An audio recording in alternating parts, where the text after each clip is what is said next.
On today's edition of Rockin' Retirement, we've got a great listener and viewer question here from Roy. And Janine, here's what Roy wants to know. Roy says, I just inherited a 67-acre farm along with my 6 siblings. 4 of them want to sell. 3 of us want to keep it. Is it worth trying to buy out those other 4, or should we just argue until everybody's on the same page? I love the way Roy phrases the question. That's great. Yeah, because that's more normal. Right. It's everyone tries to bludgeon the other into agreeing. Well, hopefully it's not acrimonious arguing. So, right. He didn't say argue until we all hate each other. He said Right. argue until we're on the same page. So he's optimistic. Yeah. So the question is it a working farm? Or is anyone going to continue to work it? Because you can always rent the land to those who want to work it. What's the cash flow like? What is the cash obligation to maintain it like? So I think that's where you all have to come on to the same page, because everybody's going to be different in their finances. So they're probably looking at some of them are looking at it as a burden potentially.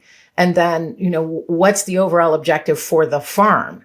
And I think that's where you guys have to come to some agreement is, if it's a working farm, are you going to continue to have it a working farm? Keep it that way.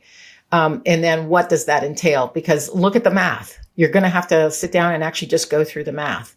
If nobody is, if only a few of you are interested in keeping it as a working farm, there are lots of potentials, but then maybe it makes sense for you to buy out your siblings. But then what does that look like? Because what's the appraised value of the farm, and can you do that? Or can you do that with future income? So it's on an installment plan. There are a lot of legal aspects to this that you really should, get a good planner to sit down with you and have the conversation and try to help you guys all get on the same page one way or the other. And then there's the legal aspect, because with that many siblings, somebody's going to be offended. That's usually the way it works. I like the optimism, but getting all 7 on the same page may be difficult to do. It may be difficult. And especially, and I guess it also looks like, do you look at this like an investment or a family heirloom kind of situation where this is, we want to keep it in the family and we're going to have vacations and holidays there. Well, that carries a little bit different sentimental, emotional value than just being an investment. So a lot of those kinds of things might be at play. That is exactly right. And that's why I say you've got to run through the numbers. Can some people contribute to the operation, or can they not? And if they can't, then maybe you buy them out.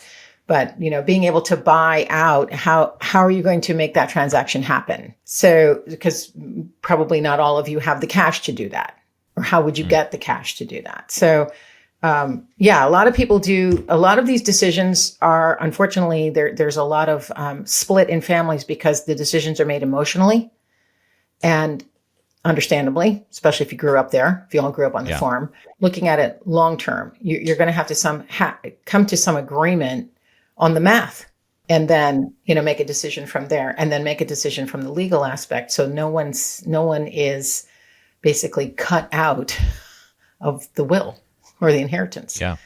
So it's a great question, because it's actually happening more and more, where families are inheriting from the baby boomers. And so what needs to happen so that there's, you can remain friends. Yeah. Even though you're family. Sure.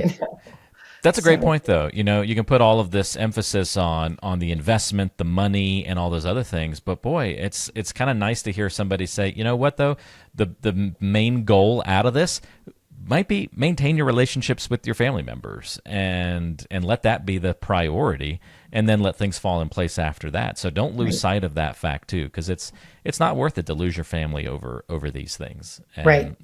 It's so sad that too many times these stories end with family splits and strife, and that things are never the same afterward. That's right. And that's really for cousins that get caught in the middle, sometimes that can be pretty detrimental.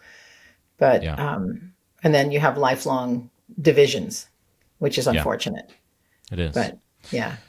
Roy, that gives you some things to think about. Thanks for the question. And if you have similar questions for Janine and want to talk to her one-on-one and get some specific guidance in your situation, you can look in the description of today's show for contact information. You can also call her directly at 443-718-6311 and always online at theuswealthadvisors.com.